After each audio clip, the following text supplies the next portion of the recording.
Hello everyone, আমি তনু। তোমরা দেখছো তনুর বাড়ি। তোমরা সবাই কেমন আছো? আশা করছি ভালো আছো। আর আমিও না ভালোই আছি। আজকে তোমাদের সঙ্গে একটি রেসিপি শেয়ার করব, সেটা হচ্ছে ইলিশ ভাতে। এটা হচ্ছে আমার শাশুড়ি মায়ের রেসিপি। এটা হয়তো ইলিশ ভাতে হয়তো অনেকেই খেয়েছো, বাট এরমভাবে আশা করি কেউ খাওনি। তো চলো এই রেসিপিটা শুরু করার জন্য যেটা করতে হবে বলছি। প্রথমে আমি মাছগুলো বানিয়ে পরিষ্কার করে ধুয়ে নিয়েছি। তারপরে লবণ, হলুদ আর সরিষার তেল অল্প দিয়ে মাছগুলোকে ভালো করে হাত দিয়ে ডলে ডলে আমি কিন্তু ম্যারিনেট করছি।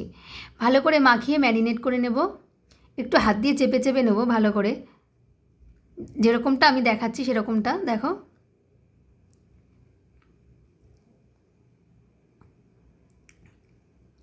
এবার দেখো ম্যারিনেটটা কতটা সুন্দর হয়েছে।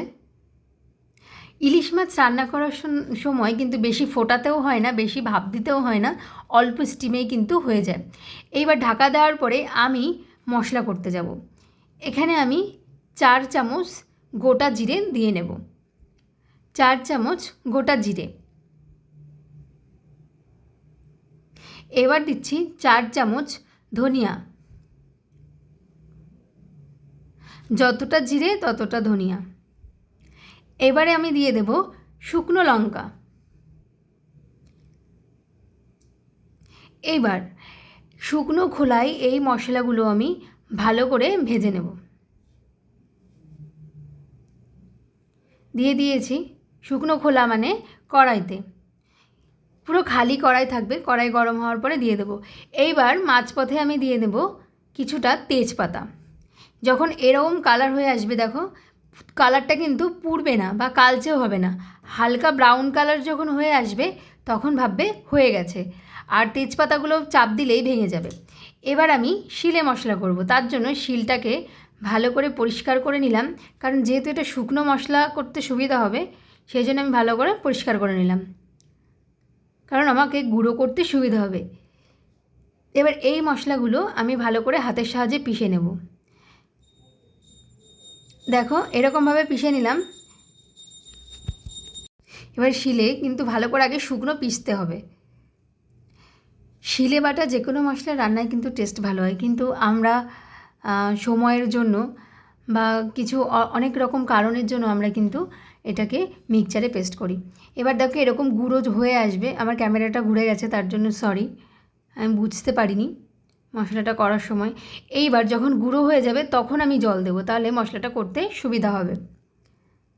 অল্প অল্প করে জল দেব আর আমি কিন্তু হাতে বেটে নেব। দেখো যেরকমটা আমি দেখাচ্ছি। মশলাটা হবে একদম চন্দন, আমরা যখন পুজো দেওয়ার সময় চন্দন ঘষি একদম সেরকম হয়ে যাবে, হাতে একদম বিঁধবে না। দেখেছো, হাতে কিন্তু একদম দানা দানা বাঁধবে না। এরকম করে মশলাটা করে নিতে হবে। এবার এই মশলাটা আমি আরেকটি পাত্রে তুলে নেব।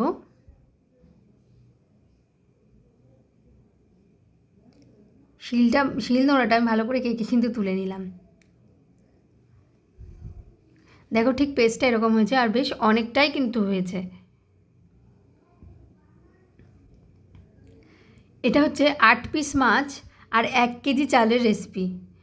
এবার আমি দেখো বেশ কিছুটা কাঁচা লঙ্কা, এখানে কিন্তু অনেকটা কাঁচা লঙ্কা আছে, আমি এখানে চপ করে নেব।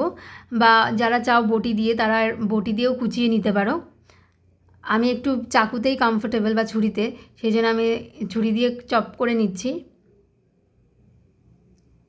ঠিক এরকম করে কুচি কুচি করে নেবে একদম, এতে মুখে বাঁধলেও অসুবিধা হয় না।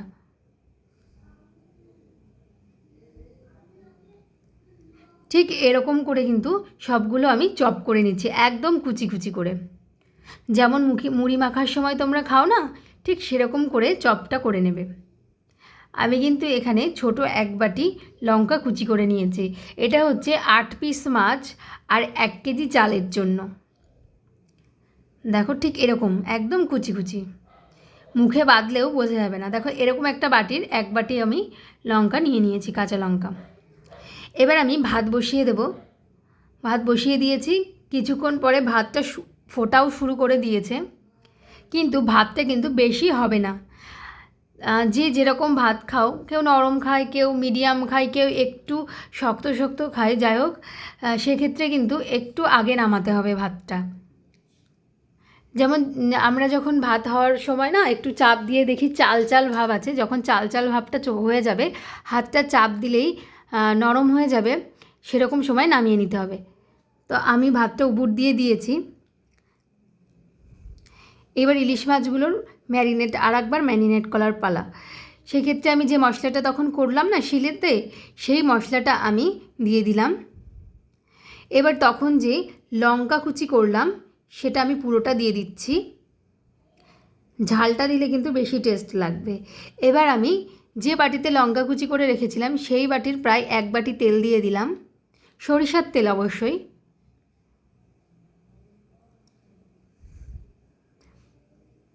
এখানে চামচ না, এখানে হাত ব্যবহার করতে হবে কিন্তু। এবার আমি দিয়ে দিলাম লবণ, দিয়ে দিলাম হলুদ। যে কোনো রান্নায় কিন্তু কালারটাও ম্যাটার করে, সেদিকটাও কিন্তু দেখতে হবে। এবার আমি এটাকে ভালো করে মেখে নেব, ভালো করে, যেন প্রত্যেকটা মাছের গায়ে, প্রত্যেকটা মাছের প্রত্যেকটা কোণায় যেন মশলাগুলো ভালোভাবে মেখে যায়। অলরেডি কিন্তু কিছুটা রান্না হয়ে গেছে, দেখেই বুঝতে পারছো কতটা সুন্দর দেখতে লাগছে কালারটা। এবার দেখো যে ভাত হয়ে গেছে, ভাত হওয়ার পরে আমি কিন্তু ফ্যানের গামলার উপরেই রেখে দিয়েছিলাম। প্রথম মুখ খুলেই ভাতের ঢাকনাটা খুলেই আমি একটা দেখো পাত্রে, বড় পাত্রে ভাতটা প্রথমে দিয়ে দিলাম। এখানে মা আমাকে হেল্প করছিল। ভাতটা দেওয়ার পরে আমি এখানে মাছগুলো সাজিয়ে দিচ্ছি। মা বলছিল মশলাগুলো দিয়ে দেওয়ার জন্য, যে সাথে সাথে যেন মশলাগুলো আমি দিয়ে দিই। দেখো এবার আমি মশলার উপর দিয়ে ছড়িয়ে ছড়িয়ে দিয়ে দিচ্ছি। তোমরা ভিডিওতে যেমন দেখছো সেরকমই করবে। আর ভাতটা কিন্তু নামানোর সঙ্গে সঙ্গেই ভাতটা একটা আলাদা পাত্রে রেখে আমি যেরকমটা করছি সেটা করবে। কারণ ভাতটা মুখটা খোলার পরে প্রথম যে ভাবটা, সেটা কিন্তু বেশি ম্যাটার করে এই মাছটা রান্নার জন্য। দেখো এরকমভাবে ঠিক সাজিয়ে নেবে। দেখো আমি যেরকম করে সাজিয়ে নিয়েছি, এরকম করে সাজানোর পরে আর যে পরিমাণ ভাত থাকবে সেটা পুরোটা এরপরে দিয়ে দেবে। ভাতটা কিন্তু শক্ত শক্ত আগের থেকে নামাতে হবে। দেখো এইবার ভাত থেকে পুরো সমান করে দেওয়া হচ্ছে হাতার সাহায্যে। তোমরা দেখতেই পাচ্ছ ঠিক এরকমটাই কিন্তু করবে।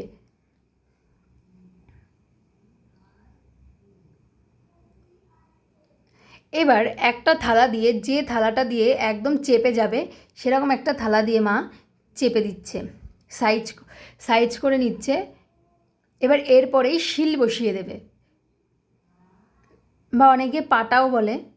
এবার এটা বসিয়ে দেওয়া হয়েছে, তাহলে কি হবে, ভাতের ভাপে মাছটা রান্না হয়ে যাবে, টেস্টটাও সুন্দর আসবে।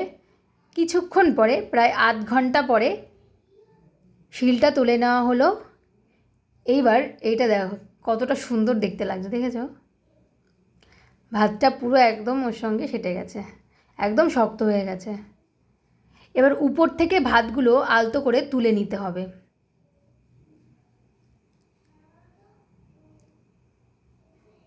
হাতাটা একদম আমি তলা থেকে দিয়ে দিয়েছি যাতে মাছগুলো না ভেঙে যায়, সেদিকটা কিন্তু খেয়াল রাখতে হবে।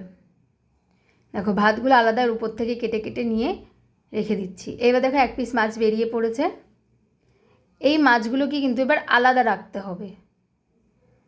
তুলে নিলাম মাছটা। হ্যাঁ, মাছটা এবার আলাদা রাখা হলো। এবার আরও যে মাছগুলো আছে সেগুলোকেও কিন্তু ওর ভিতর থেকে উদ্ধার করা হচ্ছে। ওরা ভাতের মধ্যে ডুবে গেছিলো, এবার ওদেরকে উদ্ধার করে অন্য পাত্রে রাখা হচ্ছে। দেখো 2 পিস মাছ কিন্তু উদ্ধার হয়ে গেছে অলরেডি। আমি এদের উদ্ধার করতে পারছিলাম না বলে মা এসে একটু হেল্প করছিল, কারণ ওরা এমনভাবে ডুবে গেছে আর যে খুঁজেই পাচ্ছিলাম না আমি, তো মা চলে এসেছে ওদের উদ্ধার করতে। মাছগুলো কিন্তু গুনে গুনে দেবে, আর উদ্ধার করার সময় কিন্তু গুনে গুনে উদ্ধার করবে এদেরকে। দেখো মাছগুলো কিন্তু একদম বেঁচেই আছে, একটাও ভেঙে যায়নি। মা কিন্তু উদ্ধার করতে সফল হচ্ছে, দেখতেই পাচ্ছ। কিন্তু যেটা বলবো সেটা হচ্ছে আমি একজনকে উদ্ধার করতে পারিনি, সে ভেঙে গেছে, তার জন্য আমি খুবই দুঃখিত। মা কত সুন্দর করে আলতো করে উদ্ধার করছে, ওদের বার করছে, বিপদ থেকে উদ্ধার করছে, কিন্তু আমি একদম পারিনি, একজন ভেঙে গেছে, তার জন্য আমি খুবই দুঃখিত। দেখো এই যে ইনি ভেঙে গেছে।